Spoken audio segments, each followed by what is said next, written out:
Hello, welcome back to my channel. My name is Jillian and this is Simply Budgets. In today's video, I wanted to go over a new sheet that I'm going to try doing, which is monthly debt and savings breakdown. So what I've done is I've printed off a sheet. This one's modeled after the Budget Mom, her budget planner that she has created. So I saw that and I thought it was a great idea, so I created one of my own. So what I've done is I've put in how much total monthly income we had in the month of February, how much we put to debt, and so we put 55.80% of our income towards debt in the month of February. So what I wanted to do is figure out how much each of these categories was as a percentage of our debt payoff. So let's work through those numbers.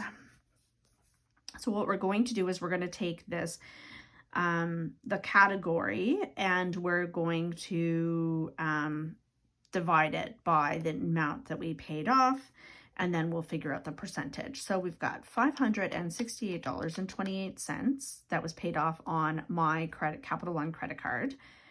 I'm going to divide that by 12,313.85, and then we will times that by 100, which means that accounted for 4.61% of our debt.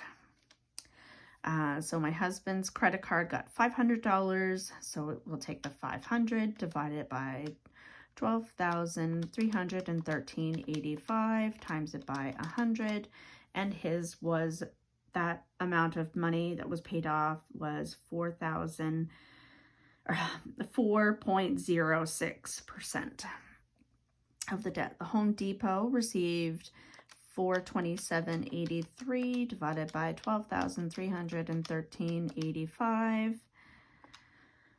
times it by 100.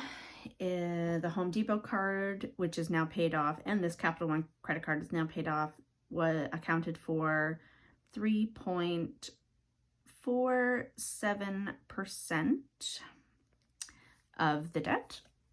The Visa received $10,817.74 divided by 12,313.85 times by 100. It was 87.85% of the debt we paid off. This credit card is also sitting at a zero balance. So we eliminated 3 full credit cards this time around, which is a huge relief. We have made some really great progress. As soon as our taxes come back, we will be eliminating this credit card, and it's just a great feeling to be continually making progress on that debt, and every little bit helps. Even though this was only $568.28, it was such a nice feeling to be able to just throw a lump sum amount on it and have it eliminated. The Home Depot, again, it only had a couple, we put $280 on it every month, so it had less than 2 months to be paid off, but at least it's done now. Like, I mean, it wasn't earning, it wasn't, it didn't have any interest accruing on it. It was a 0% interest. It wasn't due until August of this year, but it's just nice to not have to worry about that. That $280 doesn't have to be put towards anything anymore. Well, it will be put towards more of our debt, but we're really going to notice a difference now because of eliminating 3 credit cards. And like, this credit card had like minimum payment, like it was a minimum payment of $200, and our interest was $199 every month. So, you know, there's $400 in minimum payments that we were having to make on that credit card every month, and then we only sometimes had $100 to put on the principal, so we really weren't making any progress. But the $500 we were paying on this, and the minimum payments we were making on this card, and the $280 we were making on this card, we could roll all that out together and make a bigger snowball payment on the next card, we'll be doing that to the Capital One right away. We'll be making additional payments on it until we get that money come in to pay it off. It has $8,300, I believe, left owing on it. I think that's what, I don't think I've updated it. That's what my husband told me was the total that was on that one. That's his credit card, and I don't actually have access to it, but our plan is we are like eliminating this credit card altogether for him. We're going to get him a credit card that is attached to our joint account.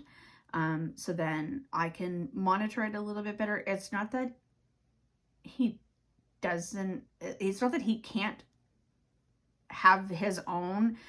It's that he's not great at monitoring it. He's not great at communicating what he's spent on things, and where it's spent. And I would rather have it where I'm the one that does the finances in the family, that I'm able to have transparency on that. You know, there are instances where he needs a credit card, that's fine, but I want to see every single transaction that's put on it. It's a little disheartening when we literally paid $500 diligently. Like, this was more than his minimum payment and his interest combined, and we've diligently been paying that since October, and I thought we had made a lot more progress than we had. He had a balance of $8,200 when we started, and earlier this week or end of last week when I asked him, his new balance is actually $8,300. So clearly he's spent it. He's been spending on, like, he's been using it, and he's used all of the progress and then some that we made on this. So it is very disheartening. So we had a serious conversation about it. We sat down, he was in agreement. It's not like I'm telling him, give me your credit card, I'm taking it. He agreed. He's like, I don't think I should have that card. I think that we need to just pay it off and